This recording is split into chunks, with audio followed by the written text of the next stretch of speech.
안녕하세요. 워런 버핏처럼 매일 신문을 박찬모와 함께 읽으면서 투자의 고수가 됩시다. 웜의 신박 오늘 1월 9일 목요일 순서입니다. 목요일 맞죠? 이번 주는 뭐 시간이 금방 지나가는 것 같습니다. 예.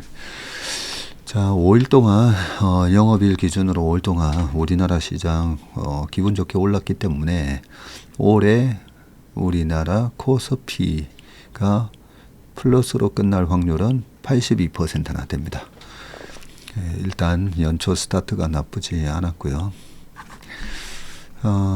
어제 삼성전자 실적 발표가 있었죠. 그 실적 발표에도 불구하고 왜 올라가는 거냐, 이런 걸로도 오늘 아침 모닝브리프에서도 좀 얘기를 많이 했습니다. 반도체 같은 경우에 굉장히 시클리컬한 그런 산업인데 실적을 보고 실적 쇼크에 주식 팔고 실적 서프라이즈가 한창 나올 때 주식 사고 이러면 필패 전략이고요. 그 부분에 대해서도 좀 이따가 기사 보면서 다시 한번 말씀드리도록 하겠습니다. 자, 어제 우리 제가령님께서 댓글을 남겨주셨는데 그 김수아님이라고 계시다 했었잖아요. 그래서 우리 회사에는 그런 분 안 계신데 말씀드렸었는데 가만 보니까 여기 분명 채슬리 회사에 종사한다고 접근해 왔습니다라고 하셨잖아요. 네. 만일 저게 속이고 접근했다면 저야 45년 동안 혼자서 투자하니 피해는 없지만 다른 분들 피해 입을지 걱정이군요. 네, 맞습니다. 지금 그 페이스북에 저를 사칭해서 한 5개 박세익이라는 이름으로 활동하는 페이스북이 있습니다. 저도 뭐 페이스북이 있긴 하지만 거의 활동을 하지 않거든요. 활동하지 않는데 그 박세익이라는 사칭 페이스북 들어가 보면 막 시황 올려놓고요.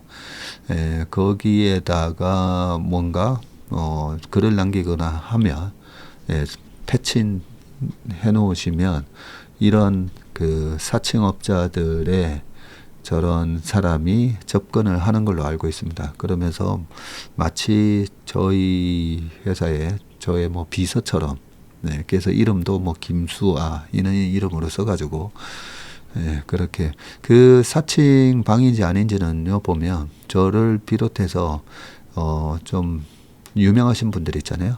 유명하신 분들 뭐 이선엽 아니면 윤지호 아니면 다른 분들 이름 써보시면 거기에도 페이스북 들어가 보면 거의 똑같은 식으로 도배를 해놓고 그렇게 사칭하는 사람들이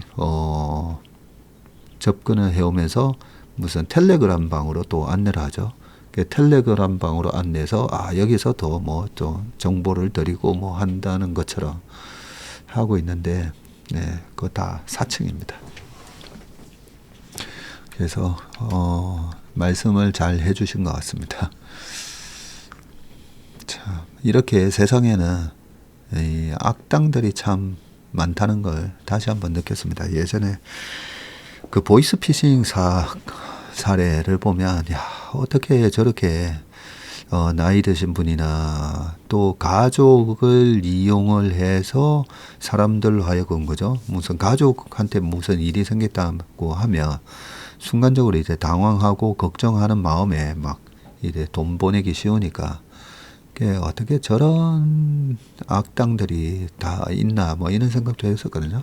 근데 요즘 사칭이 워낙 뭐 최근 3년 동안 기승을 부려서 그 사칭하는 방에 따라서 한번 들어가 보면 그러면 정말 이 순진한 사람들 꼬드겨 가지고 거기서 참 갈취를 하려는 그런 악당들이 보이스피싱 조직이 이쪽으로 넘어왔구나.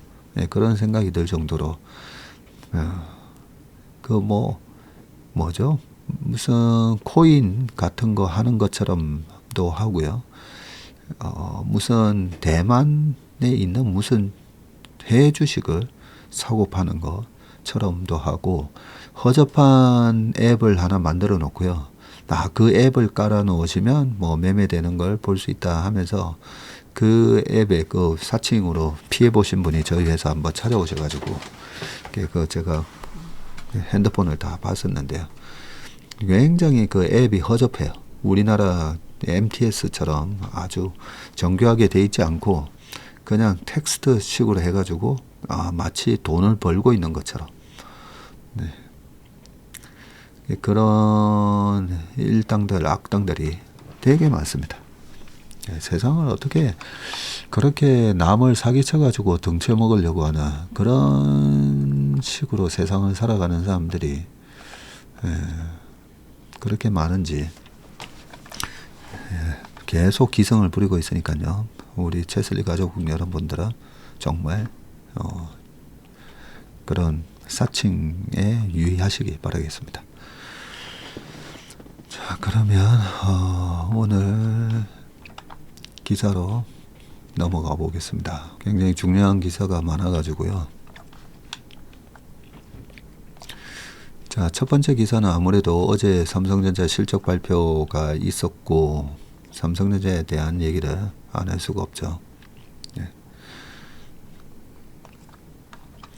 삼성전자 상반기도 어려워 개미들 억장 무너졌다 라고 돼 있는데 실적 발표만 보면 허걱 아니 7조 초반 정도는 아니야.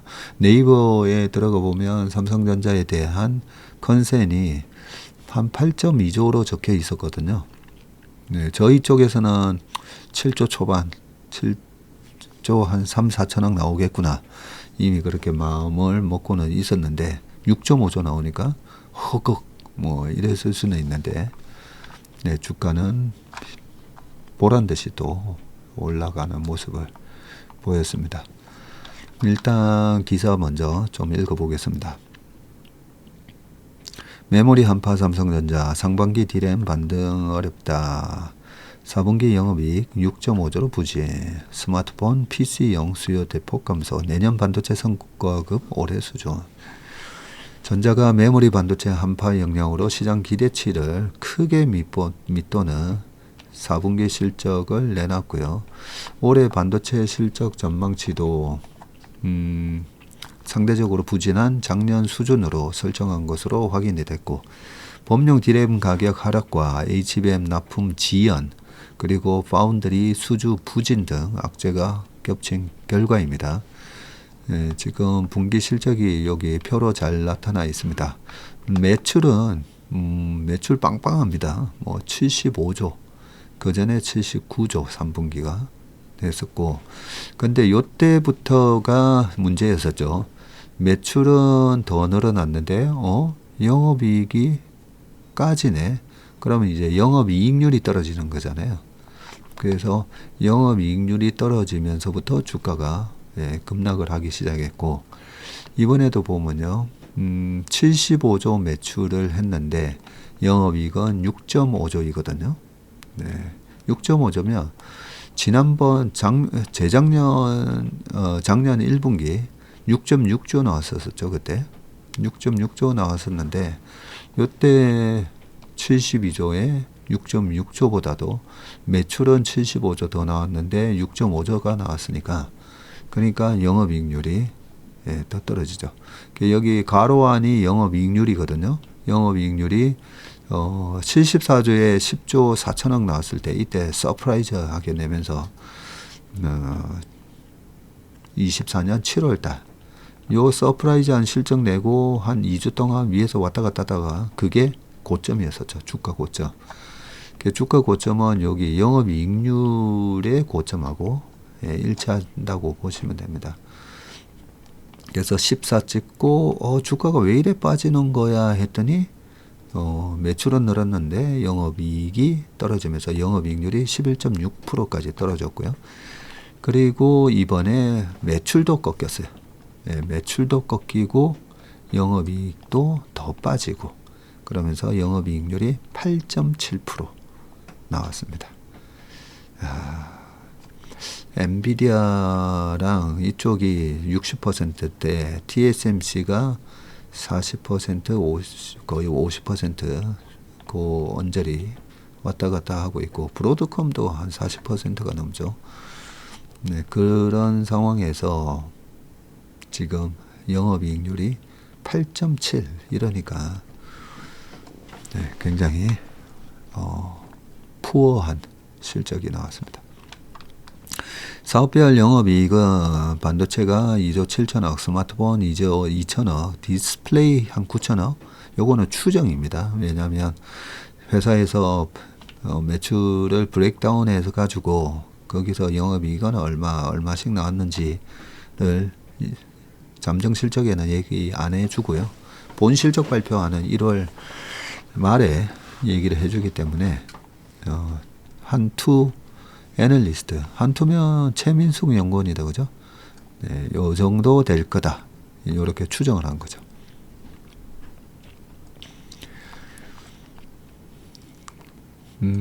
뭐 밑에 내용은 한번 쭉 보고요. 자, 파운드리 여기 반도체 부분은 그래도 읽고 넘어가겠습니다. 그래서 전년 동기 대비해서는 매출이 10.7%나 늘고 그리고 영업이익도 130%나 늘었지만 시장 기대치를 밑돌았던 거죠. 예, 여기 보면 추정치 나옵니다. 증권사에서는 추정치가 컨센이 8조 정도. 근데 이보다도 18.4% 덜 나왔고 전자관계자는 스마트폰과 PC 수요가 줄어들며 관련 메모리 반도체 영업이익이 감소했다면서 메모리 매출은 고용량 제품 판매 확대로 역대 최대를 기록했지만 R&D 비용과 첨단 공정 구축 비용이 늘면서 영업이익이 감소했다고 설명을 했습니다. 파운드리 부문은 수요 부진에 따른 가동률 하락 여파로 2조 원 넘는 적자를 냈고요. 네. 요게 참 파운드리에서 계속 적자가 나고 실적 버팀목 역할을 해온 디스플레이와 스마트폰 부분도 부진을 했다. 전자는 올해 상반기에도 범용 디램 가격 하락 추세가 이어질 것으로 예상을 하고 있고요. 지금 중국의 창신 메모리 등 중국 기업이 범용 디램을 저가에 쏟아내고 있어서이고요. 전자 DS 부문은 이런 점을 감안해서 올해 실적을 토대로 내년 직원에게 줄 성과가 OPI 지급률 전망치를 올해와 비슷한 10%대로 공지했다고 합니다. 전자는 올해 상반기를 반도체 경쟁력 회복을 위한 재정비 시간으로 삼고 하반기부터 반등에 나선다는 목표를 세웠습니다. 네. 연봉의 한 12에서 16%. 전자가 최근 이 디바이스 솔루션 부문 직원들에게 공지한 2026년 성과급 OPI 지급률 전망치입니다. DS 부문의 올해 성과급률과 같은 수치이고요. 전자는 매년 1월 직전 연도에 거둔 실적을 반영해서 부문 사업부별로 연봉의 한 50% 이 범위 내에서 성과급을 주는데 앞으로 11개월간의 성과에 따라 바뀔 수 있는 수치지만 현재로서는 올해 반도체 부문 영업이익이 지난해 대비 개선되지 않을 것으로 본 것이고 반도체 업계에서는 삼성이 당장은 메모리와 파운드리에서 동반 부진 상태에 빠졌지만 올 하반기 6세대 고대역폭 메모리 이 HBM4와 그리고 10나노 6세대 D램, 원시 공정의 D램인 이 시대가 열리면 상황이 달라질 수도 있을 것이라는 전망을 내놓고 있습니다.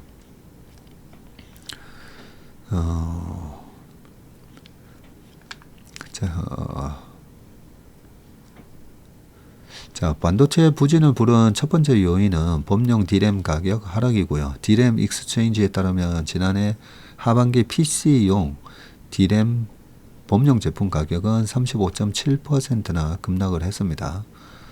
많이 빠졌다, 그죠? 하반기에 PC용 D램 범용 제품 가격이 35.7%나 빠졌고요. 중국 D램 업체 창신 메모리 테크놀로지가 PC용 저가 D램을 양산해서 한국산보다 30% 이상 저렴한 가격에 시장에 푼 탓이고요. 전체 D램 매출에서 HBM을 제외한 범용 D램 비중이 8에서 90%에 달하는 전자는 가격 하락에 직격탄을 맞을 수밖에 없는 구조였습니다. 올 상반기에도 좀 더 이어질 거다 하락세가.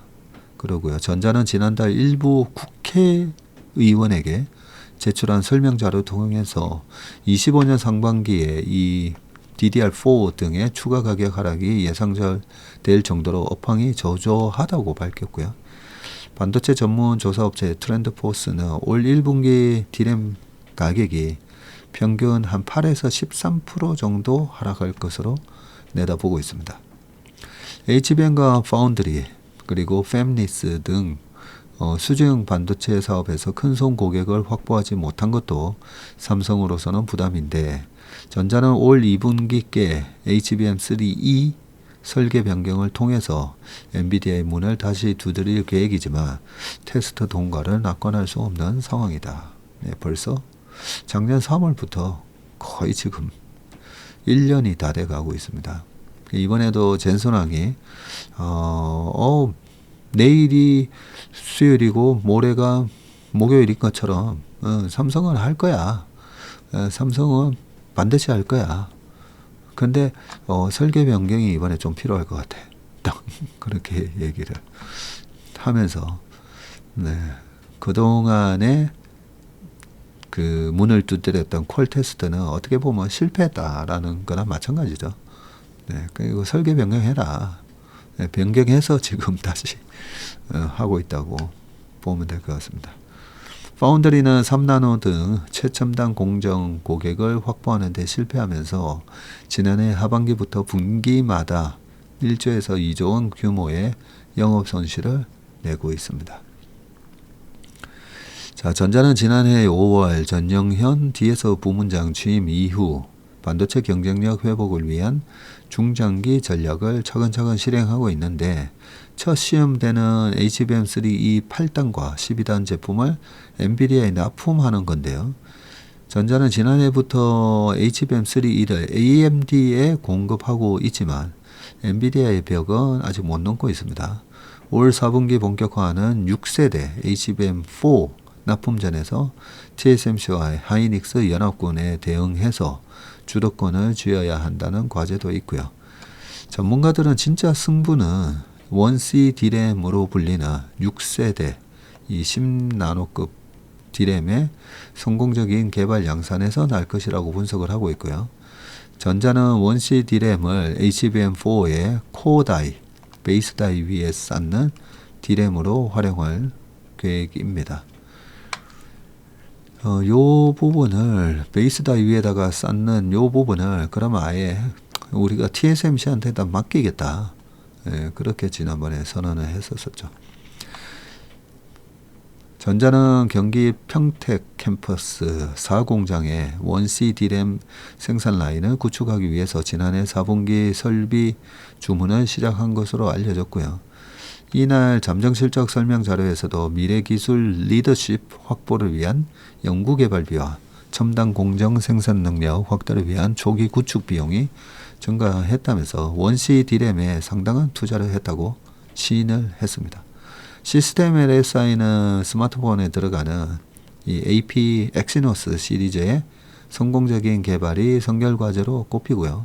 파운드리는 최첨단 공정으로 불리는 2, 3나노 공정의 안정적인 수율을 확보하는 동시에 전통 레거시 공정에서도 고객을 불러 모으는 투트랙 전략을 성공적으로 이행해야 하는 숙제를 안고 있습니다. 업계 관계자는 삼성이 제품 설계와 공정 개발, 생산, 품질 등 전 분야에서 개혁에 나선 만큼 올 하반기부터 성과가 나올 가능성이 있다고 그렇게 전망을 했습니다. 전영현 부회장 체제로 바뀐 지도 벌써 작년 5월이었네요. 그러면 올 5월 전후로 해가지고는 뭔가 성과가 그죠? 나올 수도 있지 않겠습니까? 그죠? 회사 사정을 잘 모르니까 그래도 삼성의 저력이 있다면 이번에 HBM4에서는 뭔가 제대로 된 성과가 나오길 바라는데, 근데 사실 많은 분들이 엔비디아하고 삼성의 예전 과거 스토리를 아시잖아요. 엔비디아가 적은 물량으로 우리 거 좀 해줄래 하고 했을 때 삼성이 그거 돈 안 되는 것 같은데 하면서 이 젠슨황을 약간 문전박대했다. 그걸 하이닉스가 그거 우리가 할 수 있을 것 같은데 하면서 그러면서 하이닉스하고의 관계가 좋아지면서, 그래서 아무리 삼성전자가 지금 이래도 하고 저래도 해서 AMD에다 납품했는데 왜 엔비디아는 왜 안 되는 거야 뭐 이러는 와중에 약간의 목리를 부리는 거일 수도 있다, 뭐 이런 얘기도 있지 않습니까? 그죠? 그런데 저는 충분히 그 부분이 일리가 있다라고 생각합니다. 지금 마지막 단계의 콜 테스트에 있어서 또 비토를 넣은 곳이 TSMC라고 하잖아요. TSMC가 대만 반도체지 않습니까? 저는 예전에 어학연수 때 이 대만 친구를 만나봐서 대만이 우리한테 굉장히 서운한 감정이 있구나, 그걸 예전에 알았었거든요. 우리가 중국하고 수교를 맺으면서 1990년, 91년, 잠깐만, 그 언저리였었는데, 88 올림픽 그때쯤일 수도 있겠네요. 그러면서 대만하고 우리랑 거의 이렇게 분단되어 있는 형제 국가처럼 돼 있다가 중국하고 수교를 하기 위해서 어쩔 수 없이 대만하고 단교를 했죠. 거기서 이제 대만 국민들이 굉장한 배신감을 좀 가지게 됐고, 그런 게 있습니다. 그게 어머니는 팩트이고요. 그런 상태에서 바로 앞전에 엔비디아가 조그만 할 때, 그럴 때 우리 거 같이 한번 해볼래 했을 때 좀 약간 문전박대당한 그런 것들이 좀 겹치면서 이 삼성에 대한 그리고 TSMC 입장에서는 파운드리의 1등이 TSMC인데 삼성이 계속 밑에서 우리가 파운드리에 있었어도 2030년 되면 우리가 1등을 해보겠다 뭐 이러니까 굉장히 잠정적인 경쟁자잖아요. 엔비디아 입장도 마찬가지입니다. 엔비디아도 삼성이 GPU의 그 다음 단계인 NPU를 비롯해서 여러 가지 또 종합 반도체 회사로서 이런저런 걸 이제 개발을 하고 있다 보니까 아무래도 TSMC나 엔비디아 입장에서는 계속 삼성전자를 이제 견제하고 싶겠죠. 자, 이런 역학관계에서 삼성이 지금은 이 전 세계의 이 AI 서버부터 해서 AI 가속기, 이 AI 칩의 지금 헤게모니가 엔비디아 그리고 그 밑에 TSMC가 이런 AI 칩을 만들어주는 그런 헤게모니를 쥐고 있기 때문에 이걸 어떻게 극복할 것인가, 그게 가장 큰 관건인 것 같고요. 주가는 지금 미국이 중국의 반도체를 견제해주고 있고, 그죠? 엄청난 새로운 또 수요가 탄생을 했습니다. 챗GPT 이후에. 그리고 이게 로봇부터 시작해가지고 방산, 최첨단 무기 등등 해가지고 이 반도체에는 엄청난 지금 장이 섰거든요. 그랬을 때 이 고부가 가치 제품을 누가 빨리 잘 만드느냐인데, 거기서 약간 지금 뒤처진 파운드리 쪽이라도 좀 빠르게 회복하면 좋을 건데 파운드리도 계속 적자나고 있고, 그죠? TSMC가 40% 후반대에 영업이익을 내는데 전자는 적자를 내고 있으니까, 그러니까 그게 엄청난 기술력 차이가 이미 있다라는 부분이고요. 그래서 반도체 사이클 자체는 어제도 말씀드렸지만 지금 모건 스탠리가 너무 범용 쪽만 쳐다보고 있는데 저는 올해 반성문 상반기 내로 나온다고 보고 있습니다. 자, 그 다음 기사로 넘어가 보도록 하겠습니다. 다시 인플레 공포, 미국 국채금리 연 5% 넘바. 지금 어젯밤에 양자컴부터 급락을 하고, 그게 전부 다 요 금리, 미국 금리 플러스 일본 BOJ 금리, 요 두 개가 그런 투자 심리에 아주 큰 영향을 미친다고 봅니다. 투자 심리뿐만 아니라 금리가 올라가면 유동성에, 글로벌 유동성에도 영향을 주게 됩니다. 직격탄이죠. 자, 그러면 이 금리는 왜 자꾸 올라가는지 한번 읽어보겠습니다. 취임을 앞두고 미국 국채금리가 올라가고 있는데 10년 만기 국채금리가 연 4.685로 끝났습니다.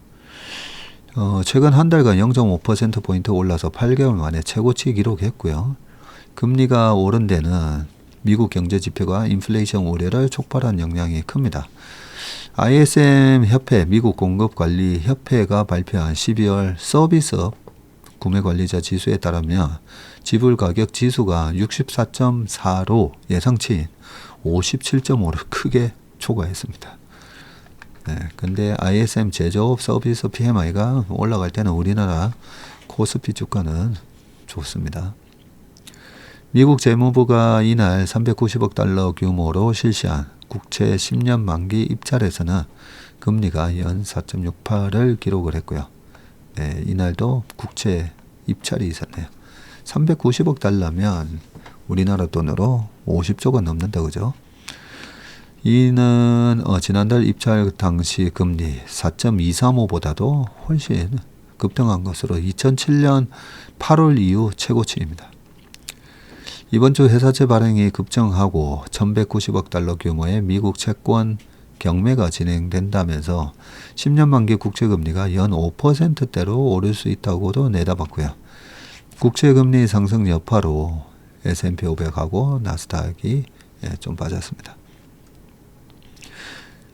최근 미국 국채금리 상승세는 매우 이례적이라는 평가가 나오는데요. 페드는 지난해 9월부터 기준금리를 연 1%포인트 내렸지만 같은 기간 미국 국채금리는 1%포인트가량 올랐고요. 장기 채권 금리는 단기 채권 금리와 기간 프리미엄의 합으로 계산이 되고 단기 채권 금리는 정책 금리에 영향을 받습니다.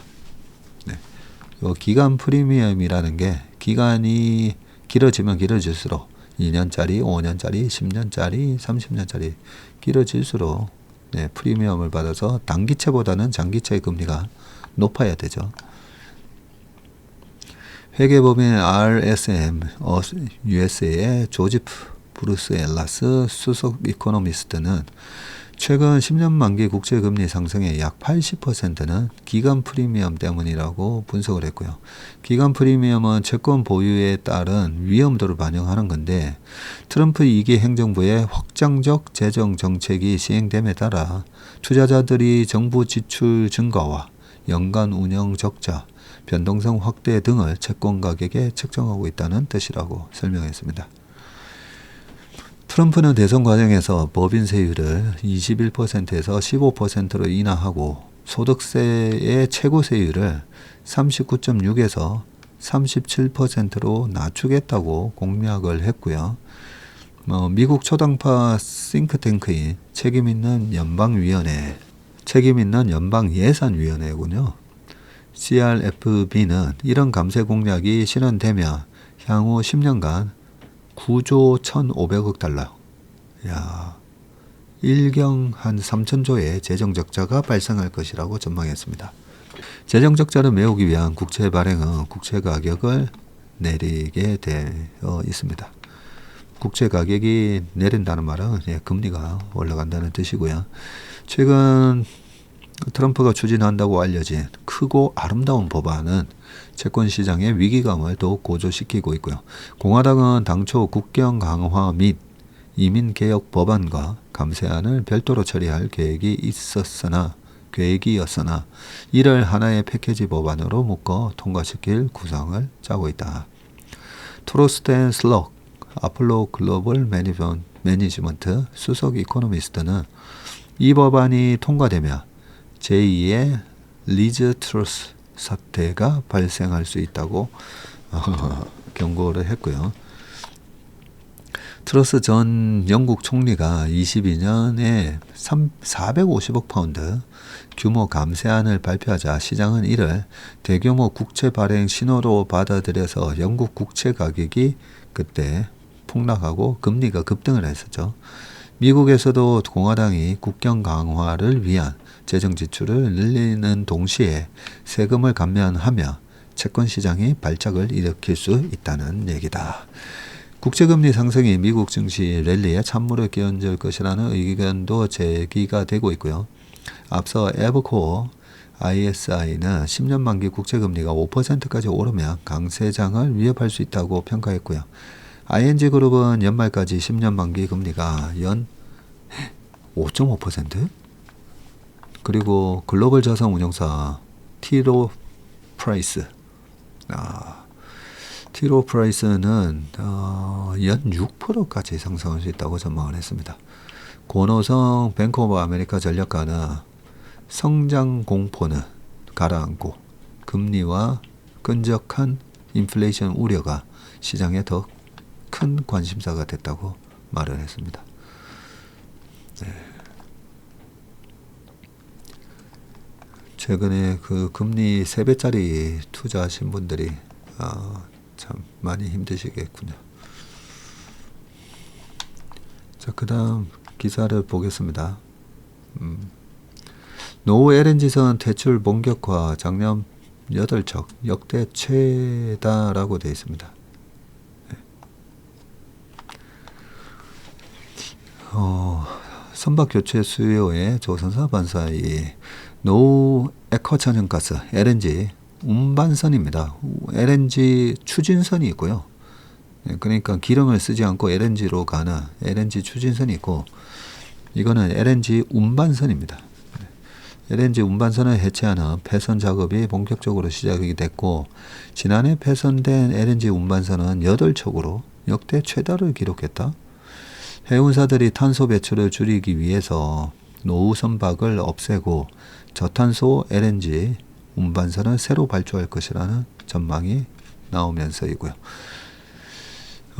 지난해 해체된 LNG 운반선은 총 8척으로 가장 많았는데 보통 배는 25년가량 운항한 뒤에 고철로 팔리게 됩니다. 이번에 폐선된 선박은 1세대 LNG 운반선이군요. 국내 중견 해운사 H라인은 지난달 22일 13만 600 입방미터급 전기 터빈 LNG 운반선을 1380만 달러 약 200억에 폐선을 했습니다. 야, 이 고철 가격이 200억이나 되나 봅니다. SK해운도 지난해 총 5척의 LNG 운반선을 이 고철값만 받고 해체 매각을 했고요. 이렇게 폐선된 LNG선은 전기 터빈 방식으로 추진되는 선박이고요. 국제해사기구 IMO가 해운사의 탄소 저감 규제를 적용하면서 이들 선박이 퇴출되는 사례가 더 많아질 것으로 관측이 된다고 합니다. 국내 조선업계는 LNG 운반선 폐선 급증을 반기고 있는데 게다가 트럼프 행정부가 출범하면 에너지 수출 기조에 따라서 LNG 운반선이 더 늘어날 것으로 예상이 된다. 네. 지금으로서는 2008년과 같은 서프라임 모기지 사태 같은 거 그런 게 발생하지 않으면 지금은 거의 예정돼 있는 거나 마찬가지죠. 러시아를 고립시키고 러시아에 가스를 쓰던 유럽 국가들로 하여금 트럼프가 계속 무역수지 적자나는 걸 가지고 관세를 때릴 거고 그 관세를 두들겨 맞지 않으려면 우리 미국산 제품 많이 사. 이게 핵심이잖아요. 그러면 유럽에서는 할 수 있는 방법이 우리 미국산 LNG 쓸게. 네, 그걸 지금 트럼프 머릿속에서는 계산을 하고 있을 거고요. 그랬을 때 이 LNG 운반선을 지금 만들어 줄 수 있는 나라가 거의 지금 우리가 유일하다 보니까 중국도 일부 만들긴 하는데 중국 거를 쓸 수가 없으니까 그죠? 이 기사에서는 저는 그동안에 우리나라가 계속 도시가스 이런 거 보면 LNG 운반선을 통해서 가스를 계속 수입해 왔을 건데 이번에 배선되는 배가 몇 세대인지 그게 궁금했었는데 여기 1세대 LNG 운반선이 벌써부터 이제 배선화되기 시작을 했네요. 교체가 시작된 거다, 그죠? 네. 자, 그 다음 기사는 Unbelievable. 미 아마존에서 제네시스를 판다. 세계 첫 시도. 야, 뮤녀스 온라인 판매 승부수 15분 만에 구매 가능케 할 것. 소비자 경험 재정에 위한 노력. LA 등 54개 지역에서 판매한다고 되어 있고요. 비용 절감으로 원가 개선. 테슬라와 본격 경쟁 채비라고 되어 있습니다.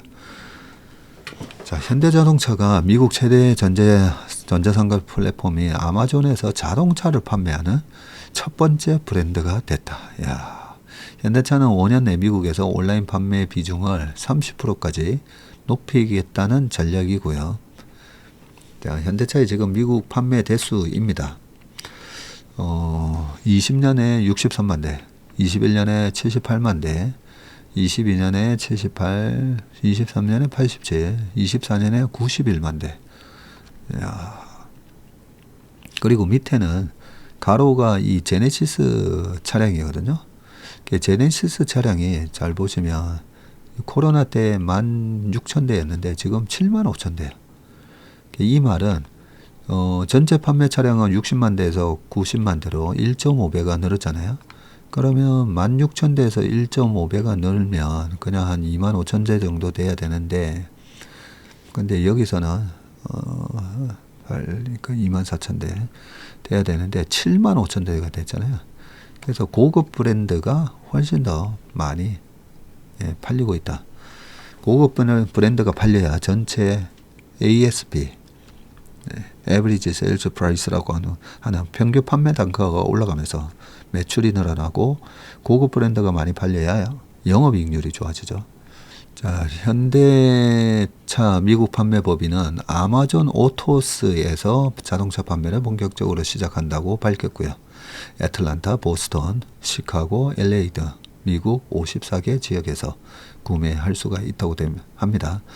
현대차와 아마존은 23년 11월 LA 오토쇼에서 전략적 파트너십을 맺고 이번 서비스를 준비해 왔고요.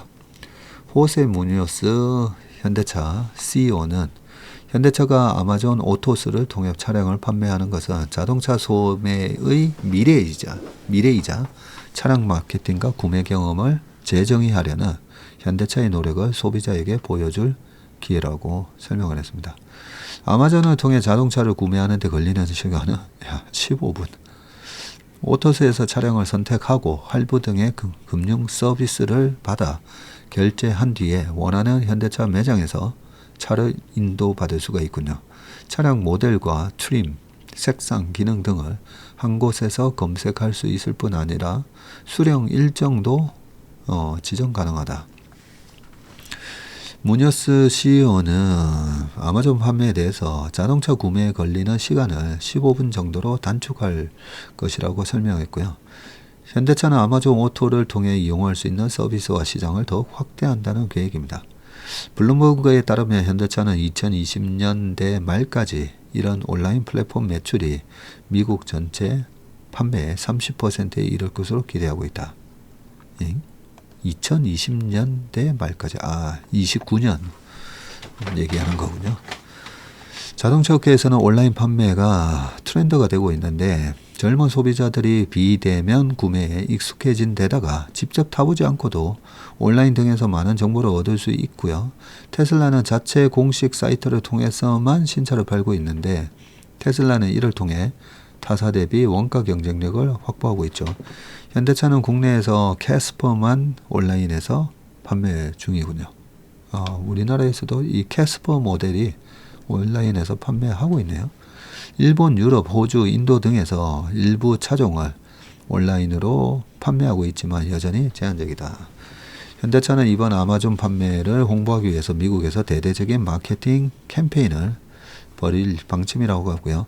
아마존 배송 박스에서 산타페가 나오는 광고를 TV와 SNS 등 다양한 채널에 방영을 한다고 합니다.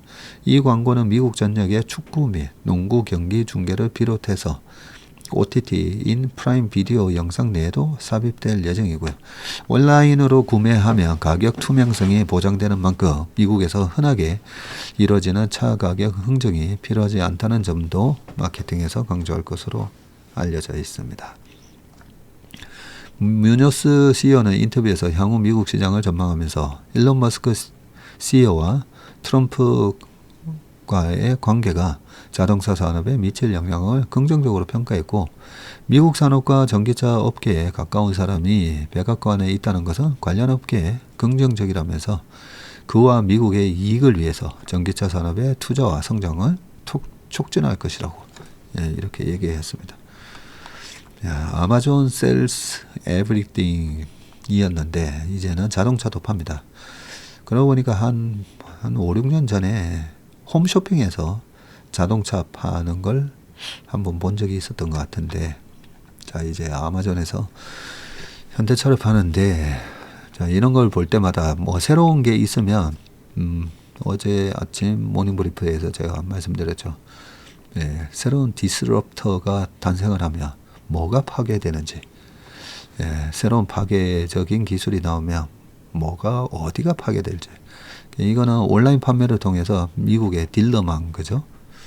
그 딜러들이 타격을 받겠죠.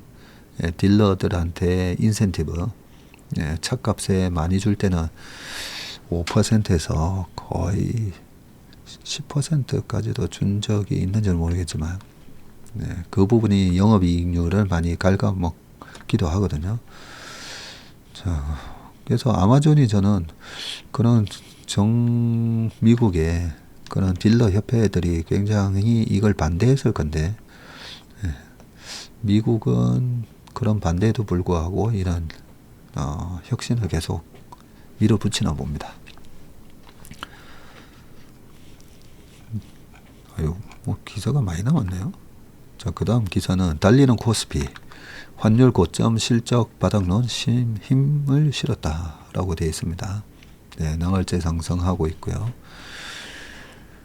자, 월별 코스피 지수 등락률 쭉 보이고 있는데, 야, 정말 처참했다, 그죠? 작년 7월 말부터 참 우리나라 시장, 국장 탈출은 뭐 지능선 얘기까지 나오면서 참 힘들었습니다. 그 힘들었던 이유가 ISM 제조 PMI에다가 부진했었죠.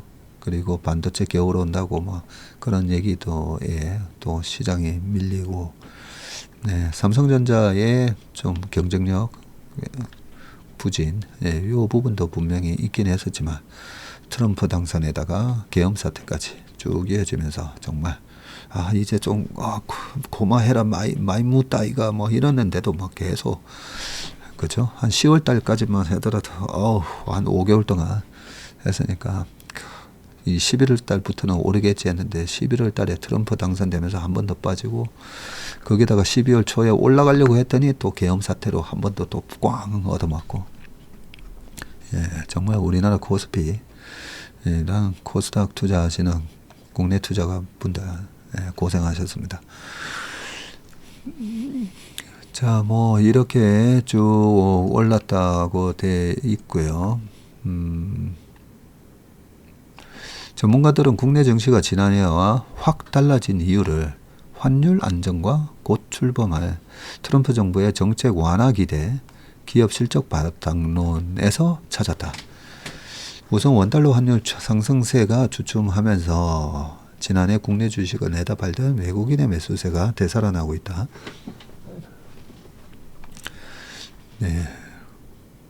환율 때문에 꼭 그런 건 아니죠. 그리고 연말 1472원을 넘어선 원달러 환율이 1450원까지 내려왔고 환율 고점에 대한 공감대가 형성되자 환차익과 저점 매수를 노린 외국인이 다시 국내로 향했다는 분석이다. 이진우 메리츠증권 리서치 센터장은 지난해와 결정적으로 달라진 점은 환율 고점 인식이 생긴 것이라면서 이를 계기로 외국인 수급에 숨통이 트이고 있다고 짚었습니다. 지난달에만 유가증권 시장에서 3조 한 6천억 원어치를 팔아치운 외국인은 올해 들어서 6,600억 정도 순매수를 하고 있고요. 큰 매수는 아니지만 유동성이 부족한 국내 증시에서 외국인 복귀는 즉각적인 상승세로 이어지고 있다. 이웅찬 IM증권연구원은 국내 주식 가격이 워낙 저렴하기 때문에 파는 투자자보다는 사는 주체가 많아졌고 많지 않은 매수 금액으로도 큰 폭의 상승세가 연출되고 있다.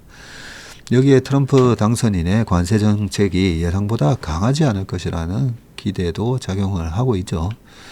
네, 일부 미국 언론은 트럼프가 보편적 관세보다 일부 품목에 선별적 관세를 부과하는 방향을 검토 중이라고 보도했고 트럼프가 곧바로 가짜뉴스라고 반박을 했지만 환율 안정과 투심 회복에 도움이 됐다는 평가가 나오고 있습니다. 아직은 추세 상승 전망하기는 이르다라고 되어 있고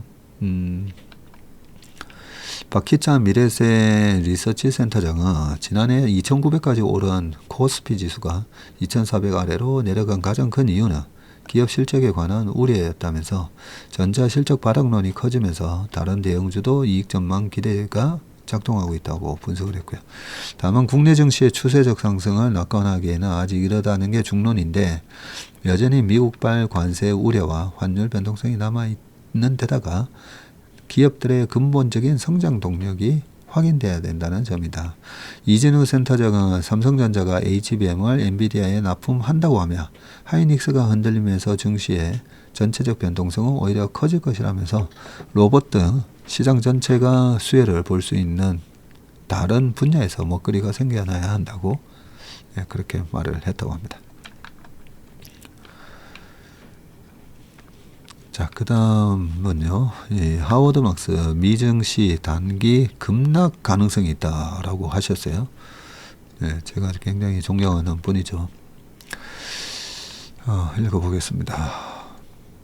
닷컴 버블 붕괴를 예측한 월가 투자자로 유명한 하워드 막스 오크트리 캐피탈 회장이 미국 증시에 대한 지나친 낙관론을 우려하면서 단기간 큰 폭으로 하락할 가능성을 경고했습니다.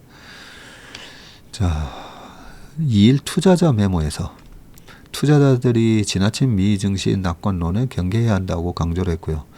현재 주식시장이 거품이라고 단언하는 것은 아니지만 여러 가지 경고 신호가 감지된다면서 단기적으로 상당한 규모의 하락이 발생할 가능성이 있다고 지적을 했고요. 장기적으로는 낮은 수익률에 그칠 수 있다고 덧붙였습니다. 현재 S&P 500의 PER이 22배에 달한다면서 이는 역사적 평균치를 크게 웃도는 수준이고 높은 PER은 역사적으로 장기 수익률로 이어졌다면서 S&P 500은 향후 10년간 연평균 수익률이 마이너스 2에서 2% 사이에 머물 가능성이 크다고 얘기하셨습니다. 지금 많은 분들이 미국으로 가셨는데 그죠? 또한 높은 밸류에이션이 단기간에 조정될 경우 2000년대 초 닷컴 버블 붕괴 당시와 비슷한 급격한 매도세가 나타날 수 있다고 경고를 했고요. 막스 회장은 닷컴 버블을 정확히 예측한 인물인데 그는 과거 주가가 급등한 기업 대부분이 닷컴 버블 이후 사라졌다면서 새로운 것에 대한 지나친 낙관론은 언제나 가격 책정의 오류로 이어졌다고 짚었고요. 그는 최근 AI 열풍을 우려하면서 M7으로 불리는 거대 기술 기업은 실패하기 어려울 만큼 크다는 암묵적인 전제가 시장에 자리 잡고 있다면서 요거 대마 불사 너무 크기 때문에 정부에서도 못 죽일 거다 약간 이런 인식은 큰 손실로 이어질 가능성이 크고 M7 등 M7 주가는 가파른 우상향 곡선을 그려서 지난해 말 S&P 500 시가총액의 벌써 이 33%를 비중을 차지하고 있습니다. 이는 5년 전 점유율의 2배 수준이고요. 막스 회장은 2000년대 닷컴 버블이 절정에 달했을 때 상위 7개 주식의 점유율은 22%. 예, 그때는 22%였는데 지금은 33%. S&P 500 상승의 흐름이 기업가치 요소를 고려하지 않는 수동적 투자자의 자동 매수에서 비롯한 게 아닌지 의문이 든다고 지적까지 했네요. 수동적이라고 한 게 이게 이제 패시브 투자자를 얘기합니다. 패시브는 지수를 벤치마킹하는 그런 펀드나 이런 게 다 패시브잖아요. 그냥 지수 그대로 복제해서 밸류에이션 이런 게 따지는 게 아니라, 그래서 이 패시브 펀드들이 돈이 들어오면 밸류에이션 안 따지고 막 사다 보니까 이렇게 상승한 게 아닌가. 기업 가치 요소 고려하지 않고, 이렇게 얘기하셨고, 막스 회장은 1990년대부터 이 같은 투자자 메모를 작성해 왔고 월가에서는 이를 필독 자료로 꼽는다. 워런 버핏 버크셔 해서웨이 회장도 막스 회장의 메모를 정기적으로 읽는다고 하셨죠. 오크트리 캐피탈은 지난해 9월 기준으로 2,050억 달러의 자산을 운영하고 있다. 얼마 전에도 인터뷰를 하셨었죠. 그때 한 달 전쯤에도. 그러면 언제 빠지느냐 뭐 이런 얘기니까 그거 모른다. 그걸 어떻게 아느냐. 그런데 지금은 요렇다 하면서 말씀을 하셨고, 투자자 메모이기 때문에 지금은 이런 상태입니다라고 본인 고객들한테는 이렇게 보내시는 것 같습니다. 저도 하워드 막스의 투자 스타일을 되게 많이 벤치마킹을 하고요.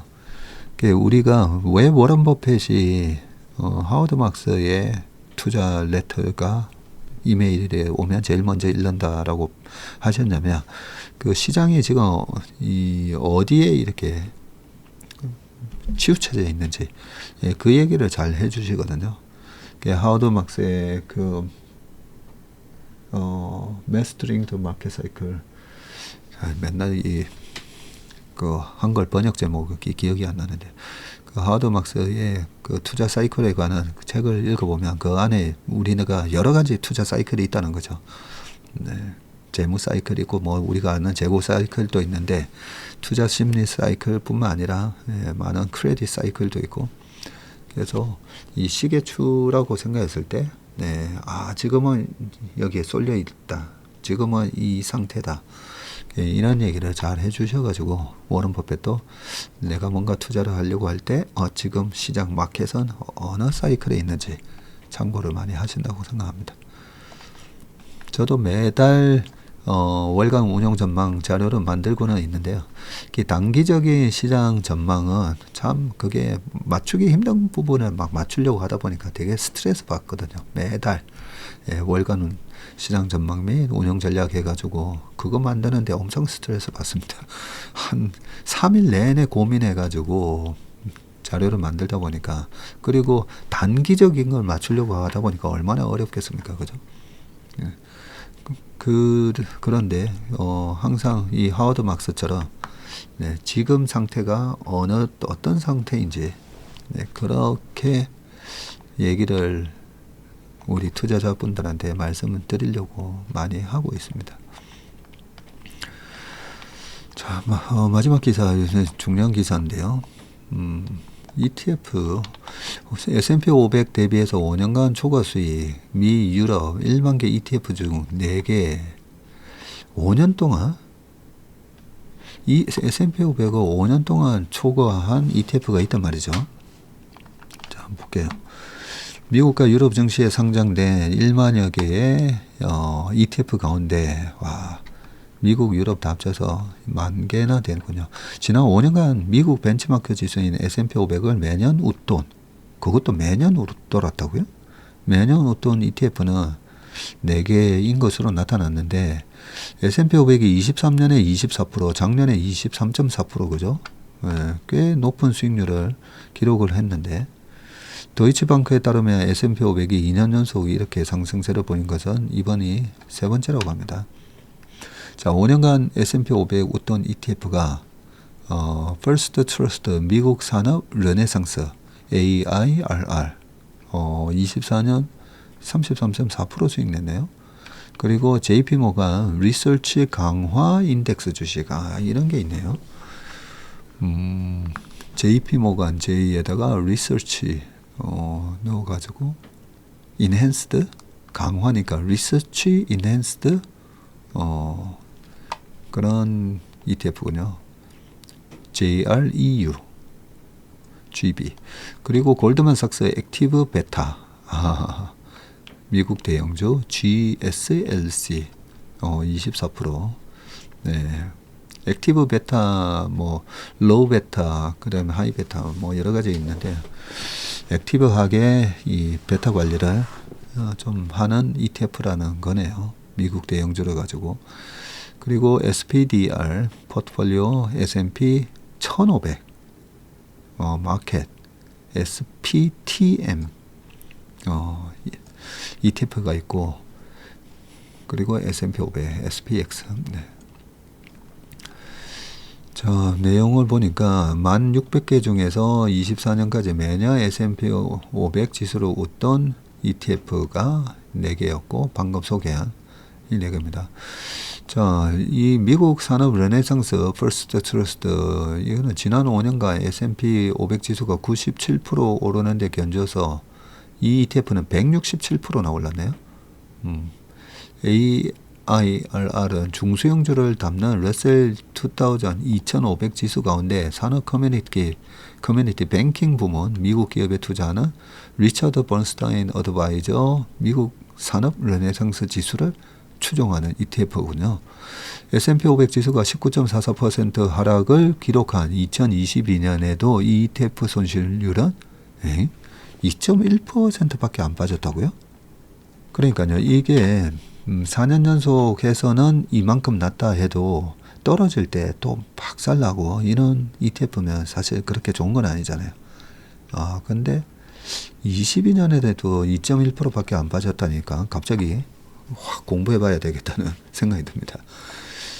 그리고 영국 런던에 상장되어 있는 미국 리서치 강화 이 ETF도 매년 벤치마크를 뛰어넘는 수익률을 거쳐.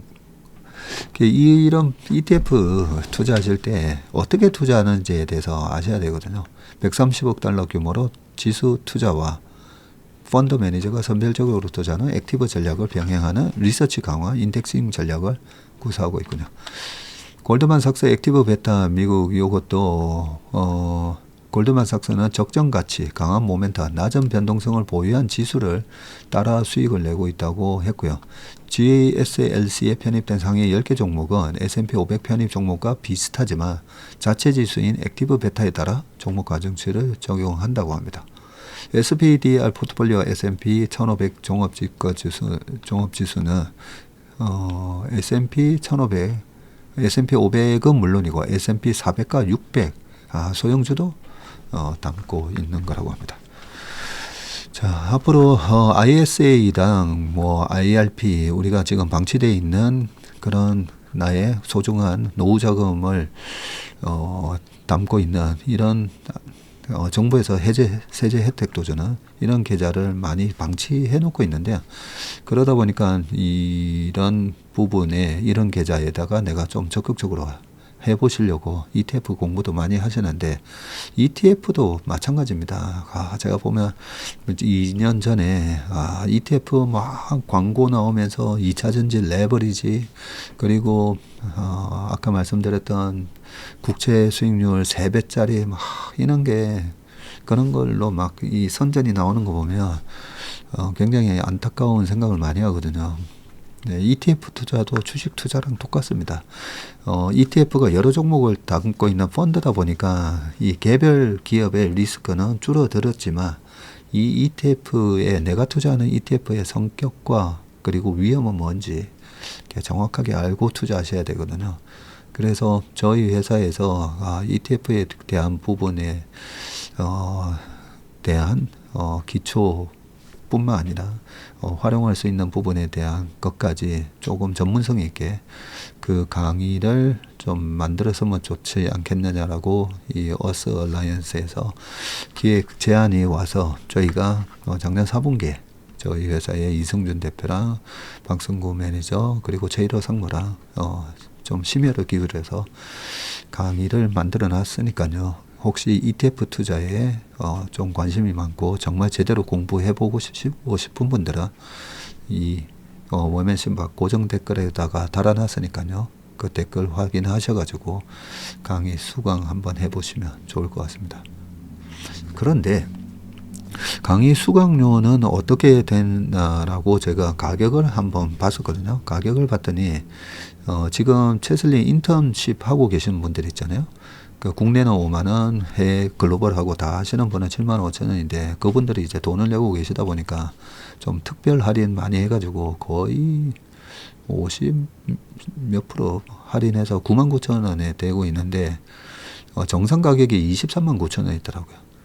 그래서 우리 채슬리 TV 구독자 여러분들을 위해서는 인턴분들 말고 구독자 여러분들을 위해서는 5만 원 할인해서 23만 9천 원에서 5만 원 빼면 18만 9천 원에 이제 이용을 하실 수 있게끔 이 고정 댓글에 아마 달려 있을 건데 제가 곰곰이 좀 생각하다 보니까 지금 인턴십에 가입되어 있는 인턴분들은 9만 9천 원이거든요. 그래서 제 생각에는 어스에서는 안 좋아할 수도 있을 것 같은데 인턴십을 국내 거 가입하시면 5만 원밖에 안 하니까 이 5만 원을 가입하시고 요 ETF 강의를 수강하시면 9만 9천 원이에요. 그럼 다 합쳐도 14만 9천 원이잖아요. 그러면 이 채슬리 구독자분들을 위한 5만 원 할인 혜택을 주는 18만 9천 원보다도 거기서 또 5만 원을 할인할 수 있는 그렇지 않나 하는 생각이 들어서 그 방법도 5만 원 더 절세할 수 있는 절세가 아니고 더 아낄 수 있는 방법을 제 나름대로 생각을 해봤습니다. 오늘 웜의 신박은 여기까지 하고요. ETF 투자가 됐든 주식 투자가 됐든 올해 큰 대박의 수익을 나는 그런 한 해가 되길 바라면서 오늘 웜의 신박 여기까지 하겠습니다. 고맙습니다.